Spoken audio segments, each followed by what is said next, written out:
Selamat pagi semuanya, perkenalkan saya Evi Novianti, saya memegang mata kuliah event pariwisata. Sebelum saya memaparkan, saya ingin menyampaikan silabus yang akan teman-teman terima selama sekian pertemuan ke depan. Yang pertama adalah saya akan memaparkan tentang kompetensi komunikasi secara umum, kemudian deskripsi mata kuliah serta keterkaitan dengan mata kuliah yang lain, kemudian juga jenis-jenis media komunikasi public relation, special event sebagai media komunikasi PR dengan publik, pengertian tujuan event.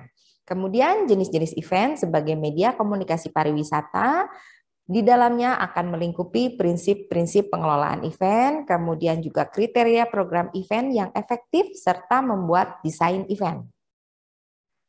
Tahap pertama dalam perencanaan dan pelaksanaan event yaitu analisis situasi.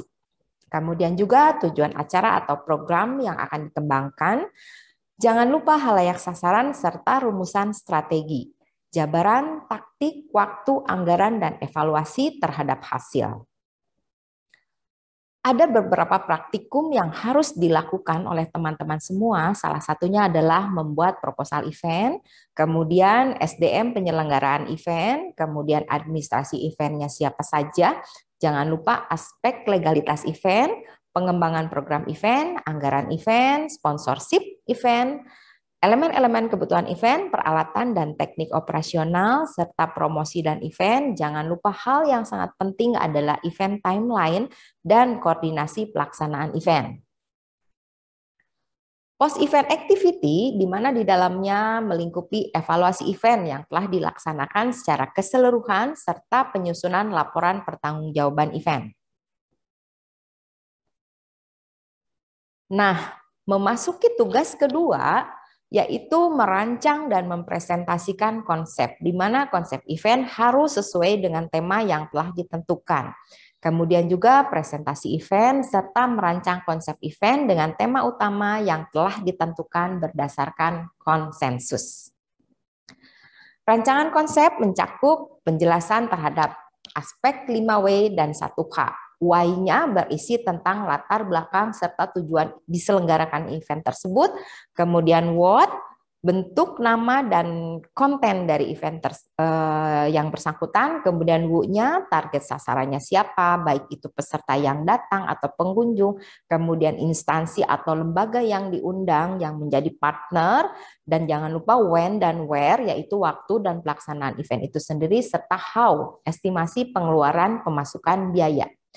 Nah, dari situ teman-teman mesti membuat yang namanya press release, di mana rilis tersebut harus disebarkan ke berbagai media, baik itu media sosial ataupun media massa, serta jangan lupa dimasukkan pula ke dalam website Magister Pariwisata Berkelanjutan. Memasuki tugas yang ketiga, membuat perencanaan program kelompok kerja, di mana langkah pertama yaitu teman-teman diharapkan mampu membuat perencanaan program bidang kelompok kerja, kemudian tahap berikutnya yaitu menyusun rincian tugas serta program kerja bagi setiap kelompok kerja. Jangan lupa metode sebagai acuan pengerjaannya. Jadi setelah kepanitiaan dibentuk dan terbagi sesuai dengan bidang kerja yang dibutuhkan, setiap kelompok menentukan job desk serta menyusun proker masing-masing. Dan jangan lupa, waktu hanya 1 minggu. Memasuki tugas keempat yaitu menyusun proposal project event.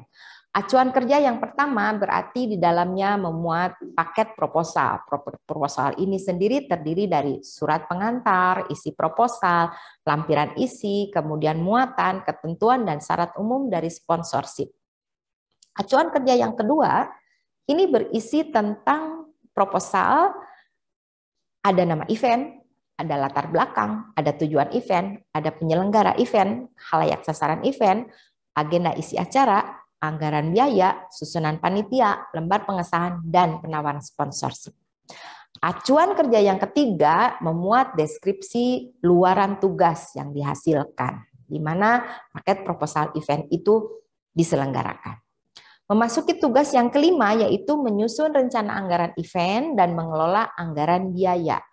Acuan kerjanya apa saja? Di dalamnya ada venue, peralatan atau perlengkapan, ada desain dan dekorasi, ada entertainment, kemudian percetakan, transportasi, catering, perizinan keamanan, public relation, dan estimasi pemasukan, serta hal-hal lainnya yang berkaitan. Sehingga luaran yang dihasilkan adalah rencana anggaran biaya event.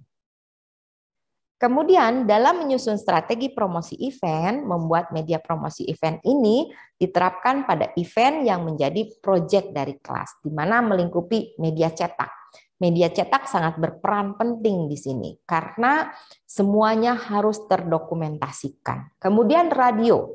Radio adalah theater of mind dari pikiran kita. Begitu mendengar suatu event, orang akan membayangkan seberapa besar, seberapa bagus, seberapa unik dari event tersebut. Kemudian televisi. Kemudian media luar ruang. Media luar ruang ini adalah highly segmented. Artinya orang yang berkunjung ke satu titik dia akan mengetahui. Jadi diharapkan teman-teman menggunakan media luar ruang ini di titik-titik yang sangat strategis. Kemudian juga media online, apalagi sekarang serba digital. Orang dalam sehari bisa membuka gadgetnya berapa kali, sehingga media online sangat penting juga. Jangan lupa press kit. Press kit ini isinya berupa hal-hal yang berkaitan dengan event.